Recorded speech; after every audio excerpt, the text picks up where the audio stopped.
আচার্য script চ্যানেলে তোমাদের সকলকে স্বাগত জানাই। আজকে আলোচনা করব ক্লাস 10-এর জিওগ্রাফি বহির্জাত প্রক্রিয়া ও তাদের দ্বারা সৃষ্ট ভূমিরূপ থেকে তোমাদের 1 নম্বর চ্যাপ্টারে যে সমস্ত 2 নম্বরের কোশ্চেনগুলো হয়, সাধারণত ফার্স্ট সামেটিভে যে সমস্ত 2 নম্বরের কোশ্চেনগুলো হয় সেগুলোর অ্যান্সার নিয়ে আলোচনা করব। আর এর আগের ভিডিওতেই আমি তোমাদের সমস্ত 1 নম্বরের যে সমস্ত কোশ্চেনগুলো হয় এমসিকিউ এসকিউ টাইপের কোশ্চেনগুলি সেগুলো কিন্তু দেওয়া আছে। যারা এখন ওই ভিডিওটি দেখোনি তারা অবশ্যই কিন্তু প্লে লিস্টে গিয়ে ওই ভিডিওগুলো দেখে নিতে পারো। চলো 1 নম্বরের কোশ্চেনটা বলছে, এটা কিন্তু তোমাদের বহির্জাত প্রক্রিয়া ও তাদের দ্বারা সৃষ্ট ভূমিরূপ, কারেকশন করে নেবে একটু ভূমিরূপ। এই কোশ্চেনগুলো অবশ্যই কিন্তু তোমরা খাতায় নোট ডাউন করে নেবে, কারণ এই কোশ্চেনগুলোই সমস্ত স্কুলে কিন্তু ঘুরিয়ে ফিরিয়ে দেয়, আর এই কোশ্চেনগুলোর মধ্যেই কিন্তু তোমরা 2 নম্বরের কোশ্চেনগুলো পেয়ে যাবে। 1 নম্বর কোশ্চেন বলছে পঞ্জিত ক্ষয় কাকে বলে না পুঞ্জিত ক্ষয়। অ্যান্সার দেখো, ভূপৃষ্ঠের অংশবিশেষ বা আবহবিকার প্রাপ্ত শিলাখণ্ড মৃত্তিকা প্রধানত অভিকর্ষের টানে ভূমির ঢাল বরাবর নেমে আসে বা মূল স্থান থেকে অন্য স্থানে স্থানান্তরিত হয়, তাকে পুঞ্জিত ক্ষয় বলা হয়। এই প্রক্রিয়ায় শিলাখণ্ড চূর্ণ বিচূর্ণ বা বিয়োজিত হয়ে স্বস্থানে অবস্থান করে। 2 নম্বর কোশ্চেন বলছে ওয়াদি কী। অ্যান্সার দেখো, বায়ুপ্রবাহ ও জলাধারার মিলিত কার্যের ফলে মরুভূমি অঞ্চলে নানা রকম ভূমিরূপ গঠিত হয়। ওয়াদি হলো এরূপ একটি ভূমিরূপ। মরুভূমি অঞ্চলে মাঝে মাঝে হঠাৎ করে অল্প সময়ের মধ্যে প্রবল বৃষ্টিপাত হয়ে থাকে। এরকম বৃষ্টিপাতে এখানে বন্যার সৃষ্টি হয়। বন্যার জলের সঙ্গে কাঁকর বালি কাদা প্রভৃতি মিশে যায় এবং এইসব কাঁকর বালি কাদা মিশ্রিত জলধারা একটি খাতের মধ্য দিয়ে প্রবাহিত হয়। পরবর্তীকালে এই খাতগুলি শুকিয়ে যায়। মরু অঞ্চলের মাঝে এরূপ শুষ্ক নদী খাতগুলিকে ওয়াদি বলে। 3 নম্বর কোশ্চেন, খুব ইম্পর্টেন্ট কোশ্চেন এই কোশ্চেনটা। ইনসেলবার্স কি। মরু অঞ্চলে কঠিন শিলা দ্বারা গঠিত কোনো অঞ্চল দীর্ঘদিন ধরে ক্ষয়প্রাপ্ত হয়ে সমতল ভূমিতে পরিণত হয়। কেবলমাত্র অপেক্ষা কিন্তু কঠিন শিলাস্তর কম ক্ষয়প্রাপ্ত হয়ে ভূমিভাগ থেকে উঁচুতে ক্ষয়জাত পর্বত বা টিলার আকারে দাঁড়িয়ে থাকে। এদের ইনসেলবার্স বলে।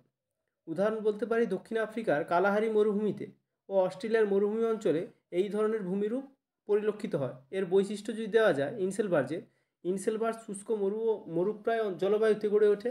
2 নম্বর, এটি সাধারণত গ্রানাইট নিচ জাতীয় আগ্নেয় রূপান্তরিত কঠিন শিলা দ্বারা কিন্তু গঠিত হয়। 4 নম্বর কোশ্চেন, খুব ইম্পর্টেন্ট কোশ্চেন এটা। নগ্নিভবন বলতে কী বোঝো। অ্যান্সার দেখো, আবহবিকার ও ক্ষয়ভবনের সম্মিলিত প্রভাবে ভূপৃষ্ঠস্থ শিলাস্তরের উপরিভাগের ক্ষয়ীভূত অংশ বিচ্ছিন্ন হয় এবং শিলাস্তরের অভ্যন্তরভাগ উন্মুক্ত বা নগ্ন হয়ে পড়ে। এই প্রক্রিয়াকে বলে নগ্নিভবন। 5 নম্বর কোশ্চেন বলছে মরুদ্যান বলতে কী বোঝো। মরু অঞ্চলে বায়ুর অপসারণ প্রক্রিয়ায় দীর্ঘদিন ধরে কোনো একটি অঞ্চলের বালিরাশি অপসারিত হতে থাকলে অঞ্চলটি ক্রমশ অবনমিত হয়ে পড়তে পড়তে একসময় ভৌম জলস্তর উন্মুক্ত হয়ে পড়ে। ফলে ওই স্থানে জলাশয় সৃষ্টি হয় এবং ক্রমশ উদ্ভিদ জন্মে অঞ্চলটিতে মনোরম পরিবেশ তৈরি হয়। শুষ্ক মরু অঞ্চলের মধ্যে এরকম সবুজাভ স্থানকে মরুদ্যান বলে বা ওয়েসিস বলে। 6 নম্বর কোশ্চেন বলছে প্রপাতকূপ কাকে বলে। নদীর জল কঠিন শিলা থেকে নরম শিলাতে আছড়ে পড়লে জলপ্রপাতের নিচে অনেক বড় বড় গর্তর সৃষ্টি হয়, যা দেখতে অনেকটা হাড়ির মতো লাগে। একে প্রপাতকূপ বা প্লাঞ্জ পুল বলে। চেরাপুঞ্জির নিকট কালিকায় জলপ্রপাতের নিচে এরকম প্লাঞ্জ পুল বা প্রপাতকূপ দেখা যায়। 7 নম্বর কোশ্চেন, ধারণা অববাহিকা কী। উচ্চ পার্বত্য অঞ্চলে উৎপত্তি লাভ করার পর নদী সেখান থেকে নিম্ন দিকে সমভূমি অভিমুখে নেমে আসে। নদীর এই উৎস অঞ্চলের ধারাবাহিক অসংখ্য ছোট ছোট জলাধারা একত্রে মিলিত হয়ে বৃহৎ নদীরূপে নির্দিষ্ট খাতে নিম্ন দিকে প্রবাহিত হয়। নদীর উৎস অঞ্চলের এই অববাহিকাকে অর্থাৎ পার্বত্য অঞ্চলে একটি নদী গোষ্ঠী যতটুকু স্থানের উপর দিয়ে প্রবাহিত হয় তাকে ধারণা অববাহিকা বলে।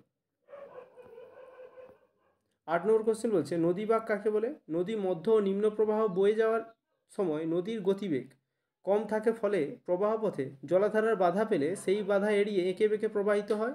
এই আঁকা বাঁকা অংশকে নদীবাঁধ বলে। ওই বেঁকে যাওয়ার সময় নদীবাঁকের এক অর্ধাংশ বাকি অর্ধাংশের মতো দেখতে হয়। তুরস্কের মিয়েন্ডাস নদীর নাম অনুসারে এই ভূমিরূপের নাম রাখা হয় মিয়েন্ডার। একে মিয়েন্ডারও বলে। 9 নম্বর কোশ্চেন ঝুলন্ত উপত্যকার সংজ্ঞা লেখো। এই কোশ্চেনগুলোর মধ্যেই কিন্তু তোমরা 2 নম্বরের কোশ্চেন পেয়ে যাবে। এই কোশ্চেনগুলো মন দিয়ে খাতায় নোট ডাউন করে তোমরা দেখে নেবে। অবশ্যই কিন্তু এই কোশ্চেনগুলো থেকেই কিন্তু তোমরা কোশ্চেন পেয়ে যাবে, এর বাইরে কিন্তু আর আসবে না।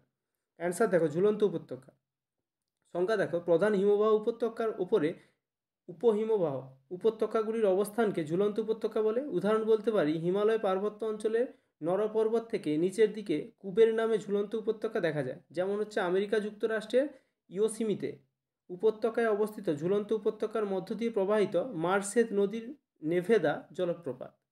10 নম্বর কোশ্চেন, ড্রামলিন কি? অ্যান্সার দেখো, হিমবাহবাহিত বিভিন্ন আকৃতির শিলাখণ্ড, নুড়ি, বালি, কাঁকর, কাদা প্রভৃতি সঞ্চিত হয়ে সমভূমিতে সৃষ্টি করে। এরূপ সমভূমির আকৃতি উল্টানো নৌকা বা উল্টানো চামচের মতো হয়, দেখতে হয়, তাকে কিন্তু ড্রামলিন বলে। ড্রামলিনের বৈশিষ্ট্য কি? না আকৃতি। ড্রামলিন একটি স্বতন্ত্র প্রসারিত এবং ডিম্বাকৃতির হয়ে থাকে।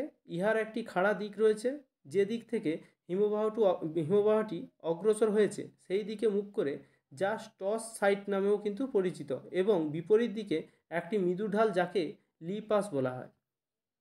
1 নম্বর কোশ্চেন, স্বাভাবিক বাঁধ কাকে বলে? সংজ্ঞা দেখো, সমভূমি ও বদ্বীপ প্রবাহে নদী ধীর গতিতে প্রবাহিত হয় বলে জলের সঙ্গে যেসব পলি, বালি, কাদা প্রভৃতি বাহিত হয়ে আসে, নদী আর সেগুলি বহন করতে পারে না, সেগুলি নদীর দুই তীরে সঞ্চিত হতে থাকে।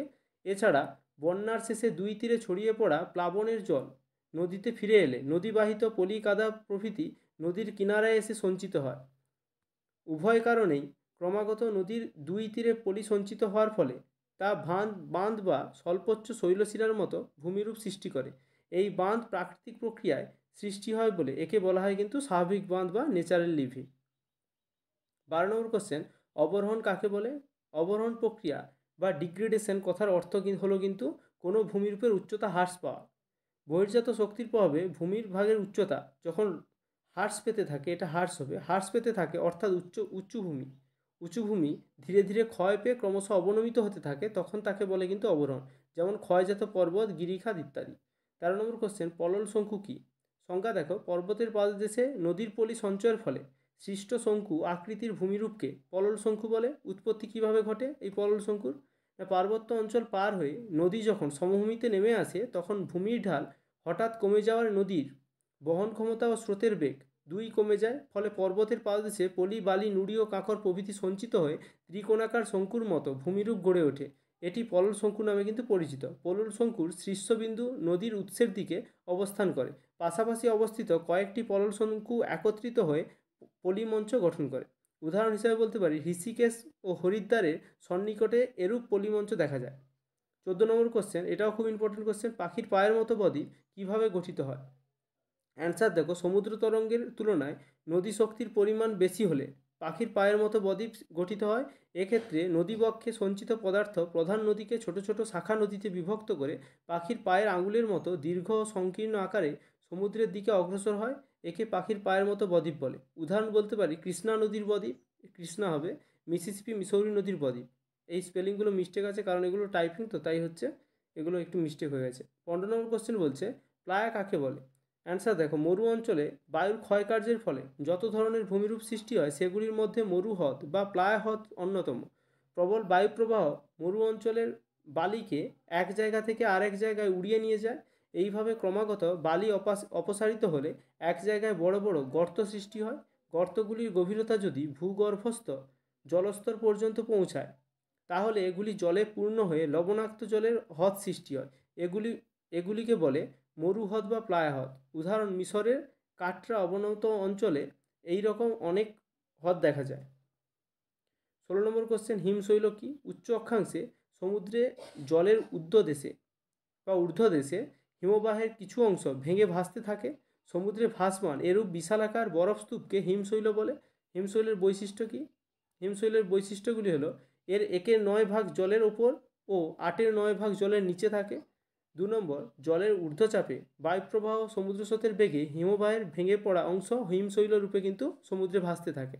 17 নম্বর কোশ্চেন, নদীবর্তন কাকে বলে? নদীবর্তন হলো ঋতুভিত্তিক জলের পরিমাণের হ্রাস বৃদ্ধি। নদীতে জলের পরিমাণ, গতিবেগ ও জলের স্তরের উচ্চতা সারা বছর একই থাকে না বলে নদীবর্তন সৃষ্টি হয়। নদীর গতিবেগ ক্ষয়ের এই ধরনের পরিবর্তনকে নদীবর্তন বলে। নিয়ন্ত্রক হিসেবে বলতে পারি, বছরের বিভিন্ন সময়ের বৃষ্টিপাত, ভূমির ঢাল, শিলাস্তর, সূর্যের কিরণ ইত্যাদি, এগুলো কিন্তু নিয়ন্ত্রক হিসেবে কাজ করে।